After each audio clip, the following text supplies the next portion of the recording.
Taib ngayon mga kapatid, ang hadith natin ay ito ay ka-13 na hadith at napakahalaga rin ito.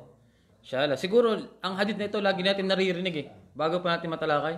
Alos bawat khutbah siguro narinig natin ito.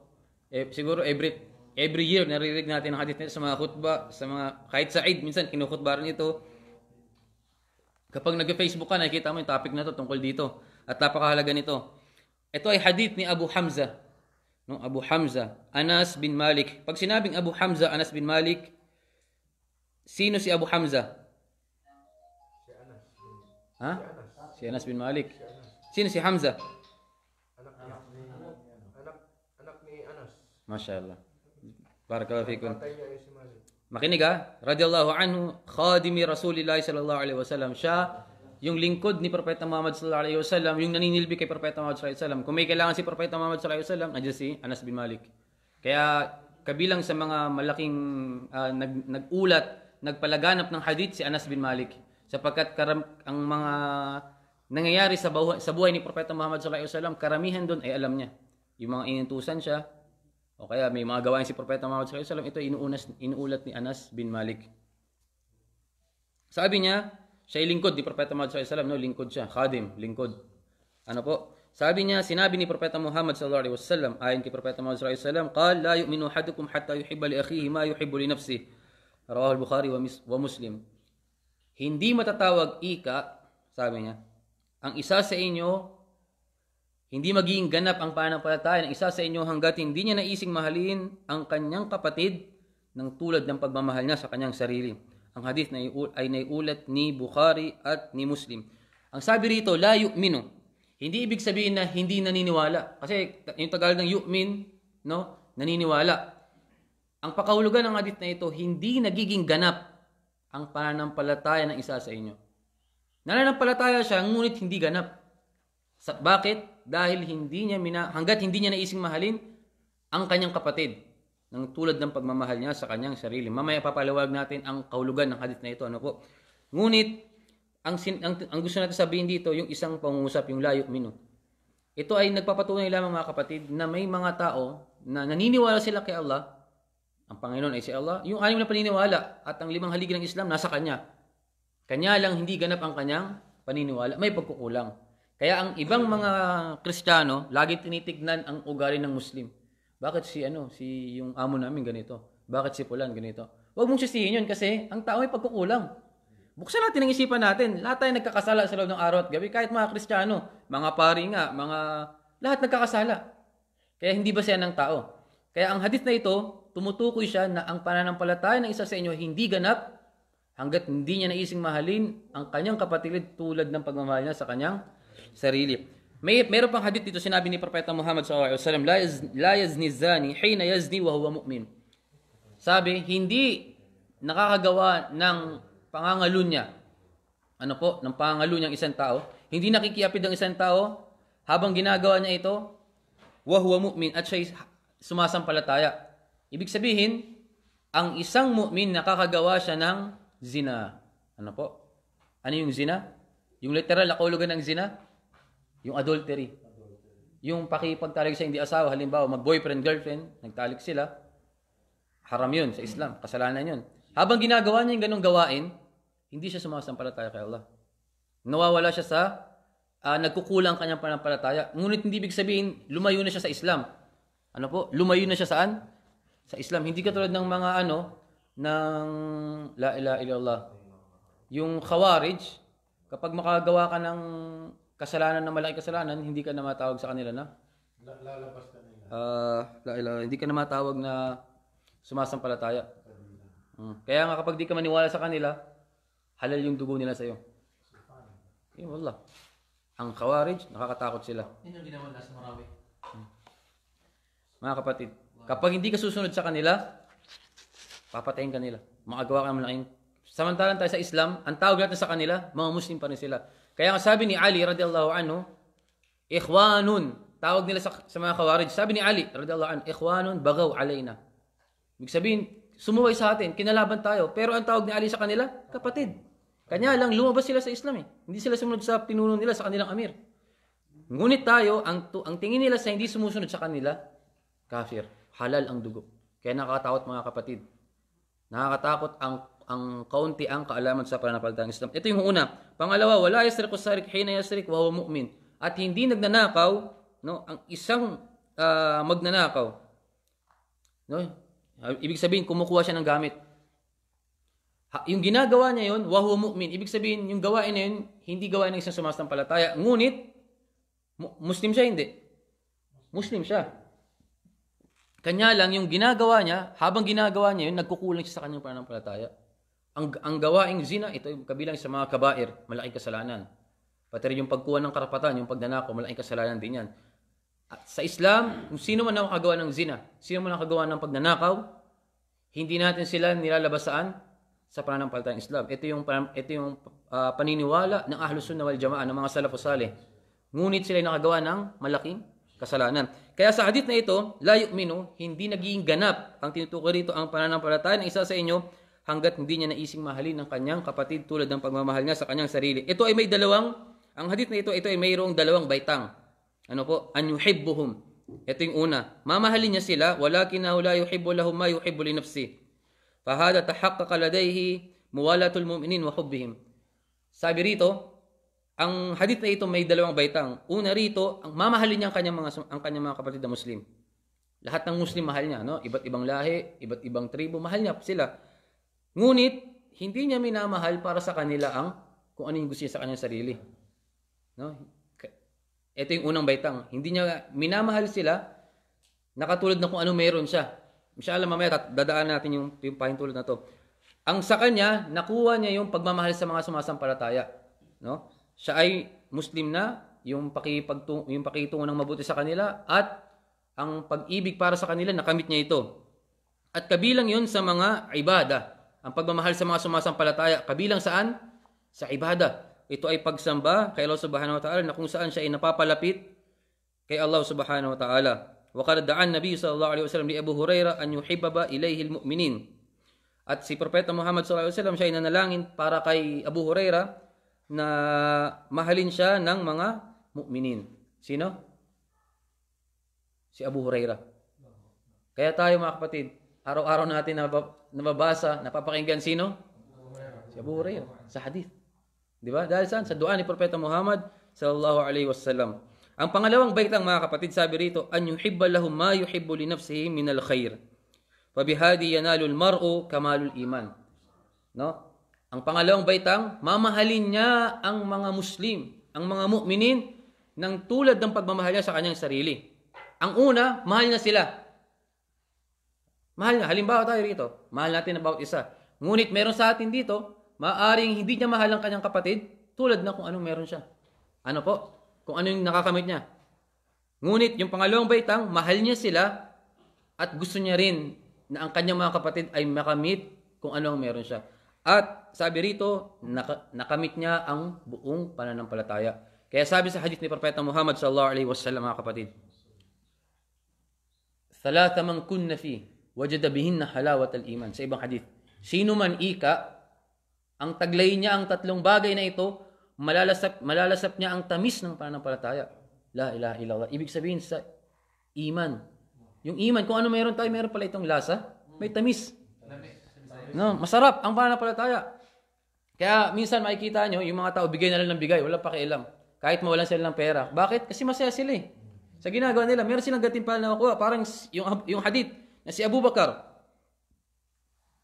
Nung nag-utos si Propeta Muhammad sallallahu alaihi wasallam na magbigay ng kagamitan para sa mga mandirigma, si Umar nagdala ng malaking sako. No? Malaking balot ng kagamitan para sa mga Muslim. Nagbigay siya. Ya Rasulullah, ito yung sa akin. Si Propeta Muhammad sallallahu alaihi wasallam nakupo. Tumingin siya kay Umar kasi laki ng binigay ni Umar. Ngayon si Umar radhiyallahu anhu umupo sa tabi ni Propeta Muhammad sallallahu alaihi wasallam. Tumabi siya. Sabi niya, aantayin ko si Abu Bakar. Sabi niya, aantayin ko si Abu Bakar kung ano yung ibibigay niya. Bakit? Sapagkat si Abu Bakar laging nagbibigay ng kawang gawa sa mga kabutihan. Ang laging naunguna si Abu Bakar Siddiq. Sabi niya, aantayin ko si Abu Bakar, si Abu Bakar, titignan ko kung kaya ko siyang lagpasan ng isang araw. In sabaqtuhu yawman. Kung kaya ko siyang lagpasan. Ang ginawa ni Umar, hinati niya ang kanyang kayamanan sa kanyang pamilya at ang kalahati kanino? Kay Propeta Muhammad sallallahu alaihi wasallam. Kalahati, subhanallah, ang kanyang kayamanan. Isipin mo, kung meron kang 1 million, yung 500,000 bibigay mo para sa umma. Ang iba wala, kahit 1,000 mabigay ng sa bulsa. Pero si Omar, kalahati ng kayamanan para sa Islam, kalahati sa kanyang pamilya. Ngayon dumating si Abu Bakar. La ilaha illallah, napakadaming dala ni Omar. Ni Abu Bakar. Tinanong siya ni Propeta Muhammad sallallahu alaihi wasallam, "Mada tarakta li ahlik?" Anong iniwan mo sa iyong pamilya? Kasi si Umar, ang iniwan niya, sabi niya kay Propeta Muhammad sallallahu alaihi wasallam, kalahati ng aking kayamanan. Sabi ni Propeta Muhammad sallallahu alaihi wasallam kay Abu Bakar, "Mada tarakta li ahlik?" Sabi niya, "Taraktu lahumullah wa rasulah." Iniwan ko sa kanila si Allah subhanahu wa ta'ala, si Propeta Muhammad sallallahu alaihi wasallam. Sabi ni Umar, hindi ko kayang lagpasan si Abu Bakar radhiyallahu anhum. Kaya mga kapatid, ang iman may tamis. Ang hadith na ating tinutukoy dito, sino mang tatlo, yung tatlong bagay ito mga kapatid. Kaya tanungin natin ating mga sarili kung makakamit natin ito, kung tinataglay natin ito, makakamit natin ang tamis ng iman. Ano ito? An yakuna Allah wa rasuluhu ahabba ilayhi mimma siwa. Ang mamahalin niya si Allah at si Propeta Muhammad sallallahu alaihi wasallam nang higit kanino man. No? Ang nangingibabaw sa puso niya, si Allah subhanahu wa ta'ala at si Propeta Muhammad sallallahu alaihi wasallam. Mas mahal mo sila sa iyong mga asawa, sa iyong mga anak, sa iyong kayamanan. Higit kanino man, ang lagi nangingibabaw sa iyo, si Allah subhanahu wa ta'ala. Sapagkat siya ang naglalang sa iyo, ang nagbiyaya sa iyo, ang nagbigay ng pusong marunong umunawa. No? Yung kasiyahan sa iyong puso, ang kalungkutan na iyong nararamdaman paminsan-minsan, ang malawak na pag-iisip, malinis na pag-iisip, ang lahat na nagkaloob niya si Allah subhanahu wa ta'ala. Kaya ang mangingibabaw sa iyong puso, si Allah subhanahu wa ta'ala. Pangalawa, si Propeta Muhammad sallallahu alaihi wasallam, sapagkat siya, nang dumating si Propeta Muhammad sallallahu alaihi wasallam dito, naggabayan ka sa Islam. Siya ang naging gabay. Wa ma arsalnaka illa rahmatan lil alamin. Hindi ka namin ipinadala sabi ni Allah, maliban na lamang ito ay habag sa mga sumasampalataya. Dahil kung wala si Propeta Muhammad sallallahu alaihi wasallam, hindi natin malalaman at matutuklasan kung ano ang Islam. Ito yung una. Pangalawa, ano yung pangalawa mga kapatid? Ang mamahalin niya ang kanyang kapatid, an yuhibbal mar, la yuhibbuhu illa lillah. Hindi niya ito mamahalin, maliban na lamang para kay Allah. Ito yung hadith na tinutukoy natin dito. At yung pangatlo, mga kapatid, ang kamumuhian ng isang tao, ang bumalik sa gawaing kufur, pagkatapos siyang iligtas ni Allah subhanahu wa ta'ala, sapagkat ayaw niya na mapunta sa impyernong apoy. Ano yung halimbawa nito? Balik Islam tayo. No? Alhamdulillah. Dahil tayong Kristiyano at ayaw natin bumalik saan? Sa gawaing kufur. Dahil nalaman natin ang katotohanan, ayaw natin suwayan si Allah. Kahit yung mga purong Muslim din, na pagkaraan, siguro may mga purong Muslim na na hindi alam yung katotohanan. Di ba? Particular yung mga nakapag-asawa ng Kristiyano, maraming ganyan. Yung mga nakapag-asawa ng sundalo, tapos dinala sila sa lugar ng mga, sa Luzon, nawala na sa Islam. Tapos nagbalik loob kay Allah, kamumuhian niya ng ginawa niya dati. Yung mga kasalanan, yung pag-inom ng alak, yung pagsisinungaling, yung sugal, iniwan niya para kay Allah subhanahu wa ta'ala, lahat-lahat. Halimbawa yung games din, yung tanong ni Sheikh kanina, di ba? Napamahal siya sa games. Tapos gusto niyang iwan ito, hindi niya ito iniwan para kay Allah. Nang sa ganung paraan, makakamit niya ang tamis ng pananampalataya. Yung tatlong bagay na ito. Mga kapatid, kung gusto makamit, malasap ang tamis ng iman, kailangan taglay natin ang tatlong bagay na ito. At ang tinutukoy ng hadith na ito, mga kapatid, ano bang ibig sabihin nito? Yung mamahalin mo iyong kapatid, tulad ng pagmamahal mo sa iyong sarili. Ang ibig sabihin ba nito, mga kapatid? Halimbawa, meron kang kayamanan. Gusto mo sa mga kapatid mo, meron din sila. Ang gagawin mo, dahil sa mahal ko ng aking mga kapatid, ano po? Ate-ate tayo. Tama ba yun? Dapat malaman natin maigi, mga kapatid, ang kahulugan ng hadith na ito. Sapagkat palagi natin itong nababasa, palagi natin itong naririnig. Baka yung nag-lecture sa atin, mali yung pagkakaunawa din. May mga ganyan. Ano ba yung pakahulugan ng hadith na ito? Meron kang asawa, 3 asawa mo, hiwalayan ko na yung isa, bibigay ko na lang kay brother. No? Hati kami, okay, tama ba yun?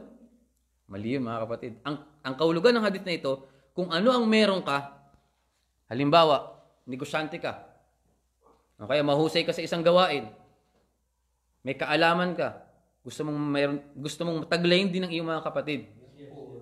Yun ang ibig sabihin niya. Ganun ang ibig sabihin niya, mga kapatid. Hindi ibig sabihin na kung ano meron ka, hati-hati kayo, hindi. Ang pakahulugan niya, gusto mo na taglayin din ng iyong kapatid kung anong meron ka. Meron ka mabuting asawa, may takot kay Allah, ginigising kayo ng Salatul Fajr. Nananalangin ka na sana yung mga kapatid mo magkaroon din ng mabuting asawa. Ayun mga kapatid, ang tama. Hindi yung hati kayo. No? Mali yun. Pati rin sa kayamanan. Meron kang kinikitang halal. Yung kapatid mo, kinikita niya haram. Nananalain ka kayo na sana magkaroon din sila ng pangkabuhayan na halal. Ito yung tamang paniniwala. Halimbawa, ikaw, sumusunod ka sa mga scholars. Nakikinig ka sa mga scholars. Ang gusto mo rin sa kapatid mo, sana yung kapatid ko na yun, matuto rin makinig sa mga scholars. Ito yung tama, mga kapatid. Ano po? Hindi yung mahal mo yung kapatid mo tapos hinahanapan mo siya ng butas upang magkamali. O di kaya, kapag nagkamali na siya, mali na yung buong pagkatao niya. Ipagkakalat mo yung kamalian niya, dito nagkakamali yung ibang mga kapatiran. Ano po? Ang marapat sa isang Muslim, magmahalan para kay Allah subhanahu wa ta'ala. Huwag plastikan. Ang problema sa atin ngayon mga kapatid, yung social media. Ang social media minsan, lala kung kilala ka, minsan nahihiya kang magbalik loob kapag ikaw ay nagkamali. Nagsalita ka, napagbigay ka ng fatwa, napag-lecture ka ng mali, parang ayaw mo nang bumalik. Kasi, marami kang followers, parang kahiyan yung mag-sorry ka, magpamani. Ito yung problema, fit na to. Sabi ng aming Sheikh Musaad, naalala ko, Sheikh Musaad al-Mudayfir, hafidahullah, meron siyang kaibigan, kakilala sa Twitter, maraming followers, milyon. Tapos nagfatwa siya ng mali. Sabi ng Sheikh namin, yung fatwa mo mali. No? Sabi niya, babawiin mo yung sinabi. Sabi ng yung tao na ito, yung maraming followers sa Twitter, hindi na, kasi ang dami kong followers, ba't ko pa babawiin yung sinabi ko? No? Sang-ayon naman yung mga followers ko sa sinabi ko. Samantalang sa Islam, mali, labag ang kanyang sinabi. Ano po? Sabi ng aming buting Sheikh, hindi ba siya ang followers na nasa tamang kalandas ka? Si Iblis ang daming tagasunod. Pinakamarami. Diba? Si Iblis. Nangako siya sa banal na Quran. Sabi niya sa banal na Quran, maraming beses ito nabanggit sa Suratul A'raf, nabanggit doon, pati ito ay nabanggit din sa Suratul Hijr. Sabi niya, Ya Allah, ipagpaliban mo ang paglilitis sa akin. No, kumbaga, wag mo muna akong litisin ngayon. Sabi sa kanya, subhanahu wa ta'ala, qala innaka minal munzarin. Kabilang ka sa mga tao nag-aantay. Ila yawmi yub'athun. Hanggang sa muling bubuhayin ang mga tao. Ano po? Bubuhayin muli ang mga tao. Tapos sinasabi niya sa banal na Quran, sa halimbawa may sa surah Al-A'raf, thumma la'atiyannahum min bayni aydihim wa min khalfihim wa an aymanihim wa an shama'ilihim. Wala tajidu aktsarahum syakirin. Sabi ni Iblis, ito yung pangako niya. Sabi niya, pupuntahan ko sila sa kanilang mga harapan. Sa harapan mismo, ibig sabihin, kapag naglalakad ka, pupunta ka sa isang lugar, si Iblis nandyan sa harap mo. Sa kaliwat, sa kanan, sa kaliwa, sa likod, nandyan si Iblis. At sabi niya, hindi mo matatagpuan sa kanila, Allah. Ang karamihan sa kanila, na hindi nagpapasalamat. Ang maraming bilang, mga kapatid, laging tatandaan sa banal na Quran, hindi pinuri ang maraming bilang. Bagkus, ang maraming bilang, binaba sila ni Allah. Binaba, yung marami, sa banal na Quran, وَمَا أَكْثَرُ النَّاسِ وَلَوْ حَرَصْتَ بِمُؤْمِنِينَ. Ang karamihan sa mga tao, sabi ni Allah, kahit igugol mo ang iyong panahon, magtiyaga kang daawahan sila, ang karamihan sa kanila hindi maniniwala. Ang karamihan sa kanila, yan nakasad sa banal na Quran. وَلَقَدْ أَدْرَأْنَا لِجَهَنَّمَ كَثِيرًا مِنَ الْجِنِّ وَالْإِنسِ. Tunay na nilikha namin ang karamihan na naman, mula sa mga jin at tao tungo saan? Sa impyerno nga po eh. Qalilan min ibadiy ash-shakur. Kaunti lamang sa aking mga lingkod ang nagpapasalamat. So, ibig sabihin, Sheikh, ang majority ay hindi nasa tama palagi. Tama yun. Hindi ibig sabihin na marami ka, ikaw ay nasa tamang landas. Marami kang followers, marami kang tagasunod, hindi ibig sabihin nasa tama kang landas. Maraming nakikinig sa'yo, hindi basihin din yan. Sa panahon ni Sheikh Muhammad Uthaymin, 2 lang nakikinig sa kanya, 2 taon, 3, nagre-lecture sa kanya. Hindi basihan mga kapatid yung maraming followers, tama ka. Kaya, sabi ni James Jacob, Sheikh Hamza, ang batayan daw, kahit na nag-iisa ka, kapag nasa katuhanan ka, ikaw tama. Kung di ako nagkakamali, si Abdullah bin Mas'ud, sabi niya Mir, no? Radiyallahu anhu. Sabi niya, kapag ikaw ay nasa tamang landas, antal jama'a. Ikaw ay nasa tamang landas. Ikaw ay sumusunod sa Quran at sa Sunnah. Ang mahalaga, mga kapatid, sa buhay natin, sumunod tayo sa Quran, sa Sunnah. Hindi sa pagkakaunawa natin, no? Sa pagkakaunawa ng mga sahaba. Paano nila naintindihan ng Quran? Makinig tayo sa kanila. Bakit? Nakasama nila si Propeta Muhammad sallallahu alaihi wasallam. Nakasama nila. So ngayon, kung ano yung paniniwala nila, doon lang tayo. Dahil hindi tayo maaaring magbigay ng tafsir na naayon sa ating kagustuhan. Ano po? Kailangan tayo sa landas ng mga sahaba, ng mga tabi'in at ng mga sumunod sa kanila, tabi'in. Dun ay kapag sumunod tayo sa kanila sa mga scholars, inshallah nasa tamang landas tayo. Ito yung tama mga kapatid, ano? Yung mamahalin mong iyong mga kapatid at naghahangad ka sa kanila kung anong meron ka. Ano po? Sana taglayin natin ang ganung bagay. Pero hindi ibig sabihin na yung kapatid mo is madamot. Yung madamot, hindi na siya mu'min. Kasi sabi natin, may hadith la yu'minu ahadukum hatta yuhibba li akhihi ma yuhibbu li nafsihi. 'Di ba? Tapos di ka nagbibigay, ibig sabihin, hindi ka napapananampalataya niya. May hadith mga kapatid, sabi ni Propeta Muhammad sallallahu alaihi wasallam, ang mu'min nagiging madamot. Ang mu'min nagiging madamot. Ngunit ang mu'min, tinanong si Propeta Muhammad sallallahu alaihi wasallam, nagsisinungaling ba? Hindi. Ang isang Muslim, ang isang sumasampalataya, hindi nagsisinungaling. Ang hadith na ito mga kapatid, ang tinutukoy sa ika-13 na hadith na ito, yung summarize niya, kung anong merong kabutihan na meron ka, tinataglay. No? Maganda ang buhay mo, hinahangad mo na ang lahat ng Muslim sa buong mundo, makamit din kung ano ang meron ka. Ano po? Naunawa natin? Gusto mo na kung ano meron ka, meron din sila. Ibig sabihin, Sheikh, opposite doon, mukhalafa, pinagbawal sa Islam na naisin niya sa kanyang kapatid yung kasamaan. Yung kasamaan. Naisin niya sa kanyang kapatid sa Islam. Opo. Kasamaan na meron siya. Halimbawa nito, yung malungkot ka. Ito nangyayari ito, lalo na yung mga Jazakallahu khairan sa pinaalan sa akin ni Sheikh Muhammad Ali, yung hadith na to. May tao malungkot. May problema siya. Yung gusto niya lahat ng Muslim may problema rin. Yung asawa niya, mali yun. Wala. Mali yung ganun. Pero ang isang Muslim, kapag malungkot ang kanyang kapatid, nalulungkot siya. Yan yung tinatawag sa Bisaya, Chef, bugoy. Sipat ba? Sipat. May isang babae. La ilaha illallah. Yung asawa niya nag-asawa. Bali, meron ng duaya. Na may kaduaya siya. Ngayon, may kaibigan siya. May kaibigan yung babae na ito. May asawa rin. Yung kaibigan niya, yung asawa ng kaibigan niya, dalawa. Ano po, naunawaan niyo ba yung kwento? Halimbawa, brother. Ito. Dalawa silang brother. Parehas sila may dalawang asawa. Okay? Yung isang sister dito, kaibigan niya yung kabilang panig. Ang gusto niya, maghiwalay kasi siya yung first wife eh. Gusto niya, maghiwalay hiwalay ng asawa niya, yung kaduaya niya, yung second. Tapos gumagawa siya ng paraan. Sinisiraan niya yung kabilang panig. Sabi niya, alam mo sister, yung brother na yan, yung asawa mo na yan, lagi na sa kabila. Hindi maganda yan. Hiwalay ang kanyan. Yung unang asawa, mas maganda, mas bata, kaya hiwalay ang kanyan. Yung gusto niya masira. Kasi gusto niya ng Takbib, tawag siya. Oo. Takbib. Kumbaga, yung gusto niya may karamay siya. Kasi malungkot siya. Ano po? Hindi pwede yung ganun sa Islam, mga kapatid. Hindi tawag rito, hindi ugaling isang Muslim yun. Kung malungkot ka, kung kaya mong gawin na malungkot ka, na hindi mo ipaparamdam sa mga kapatid na malungkot ka, mas mainam yun. No, para hindi sila mag-alala sa'yo. Ito yung pinakamay. Kasi nakwento natin ito, di ba, yung وَيُؤْثِرُونَ عَلَىٰ أَنفُسِهِمْ وَلَوْ كَانَ بِهِمْ خَصَاصَةٌ. Yung kwento na rin ito, hindi po ba? Yung mag-asawa kumakain, pero wala namang kinakain. Dahil ayaw nila, yung bisita nila, mag-alala na wala silang kinakain. Yung anak, pinatulog ng gutom. Kung kaya mong ganun gawin, mas maganda yung ganun. Meron pa ngayon ng sa atin? Allah alam na. Allah alam na.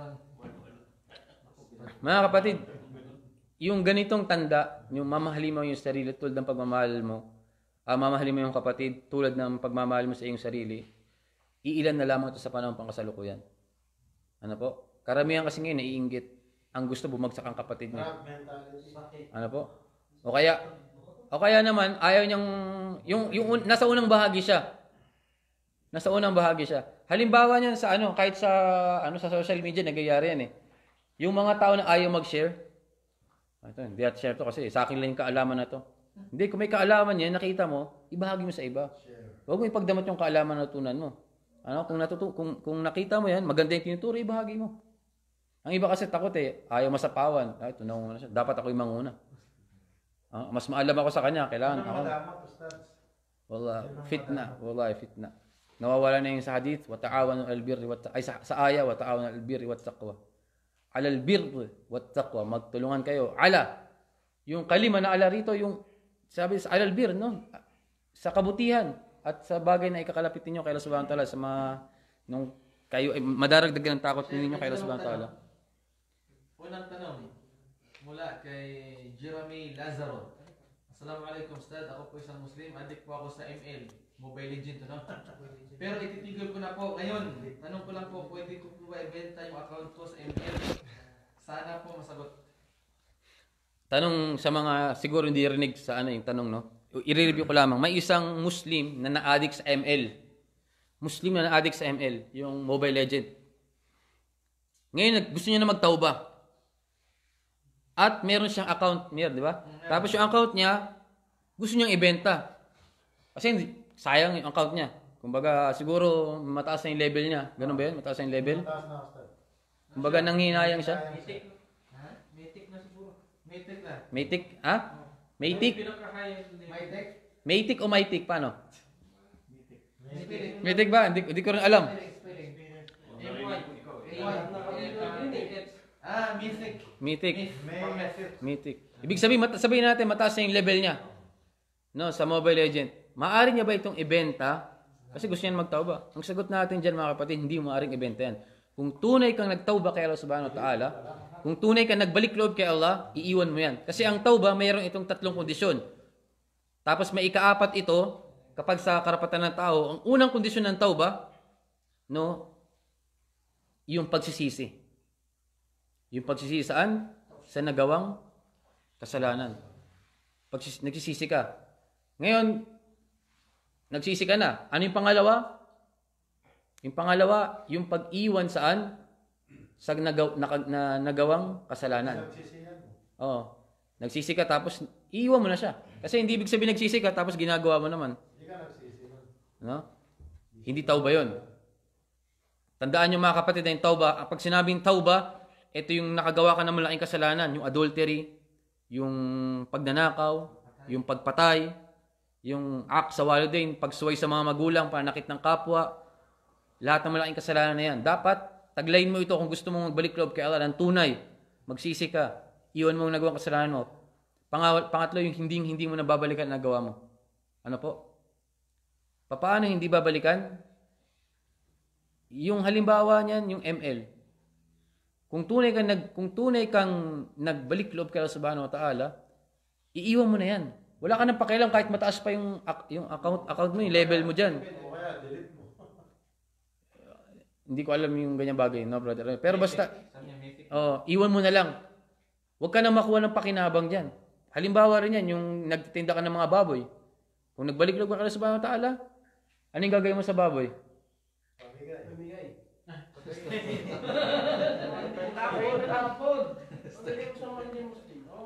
Hindi. Hindi, ang gagawin mo na lang, katayin. Katayin, pero wag kainin. Kasi parang tinulungan mo sila magkasala. Oo.